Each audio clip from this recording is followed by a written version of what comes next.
Kurt Seidlitz is a resource witness and would like to testify. We'd like to hear from you, sir. Please, for the record, identify yourself.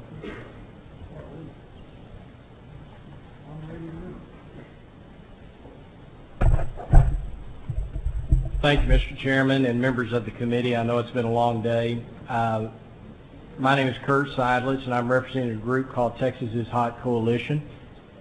She's handing a handout with some written testimony. I'll spare you reading that testimony and try to summarize why we're here in the minimum time that we have. Senator Jackson, basically it goes back to what you brought up this morning and what others have brought up, and that is energy efficiency can be a good thing, but how does it affect customers? We've heard from industrial folks, we've heard from Philip Odom and the manufacturers, we've heard from a lot of folks that they're already taking advantage of energy efficient measures and new technologies going forward. But one of the things that we seem to have lost here is the education of the customer. So a few months ago, some colleagues of mine and I, Matt Valdez, Russell Mullins, Allison Small, decided that what would be good for consumers is to have some type of information provided to them via the web. So we established an organization called TexasIsHot.org, which you can go to and have an interactive experience on the website to discover and learn not only about energy efficiency but electricity from 101 going forward. And there's a lot of information on the website. While we were developing the website, it just so happens the controller came out with a report, and Senator Watson, there is a full report from Susan Combs' group, and one of it was you should have some statewide marketing or information source for people to go to and find out about how to handle energy efficiency matters and conservation.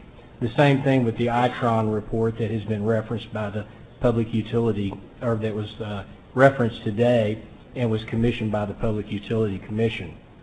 So what we're attempting to do is basically 4 goals, which are up here on the program.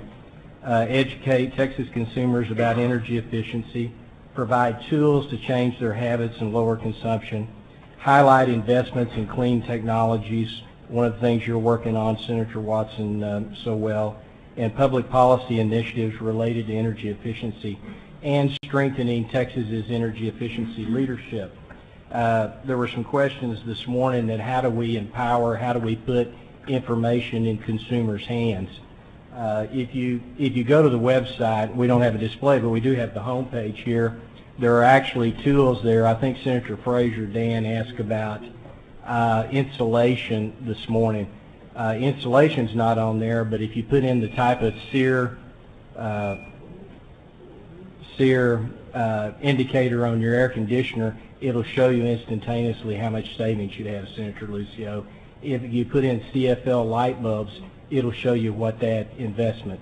It also gives information, Senator Jackson, on new technologies such as advanced metering, and we try to take the middle of the road approach to educating people on how to use those so they can actually put money back into the pocket. I think one of the previous speakers talked about a megawatt not used as a megawatt not built.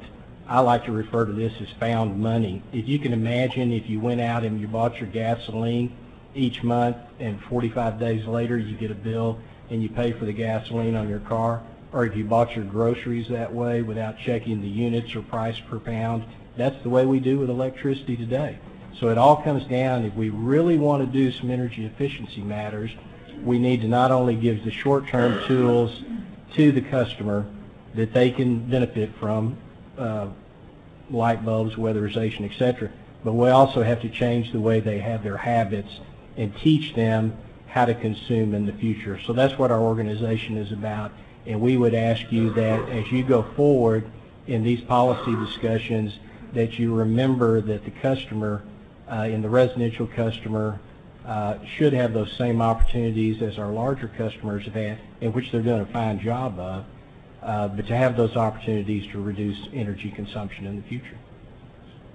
Okay, how come the difference in price for smart meters is so much between the Dallas area and the Houston area? There was a proceeding before the Public Utility Commission, and you probably have to ask representatives from the Encore, which would be the Dallas, and from the Center Point.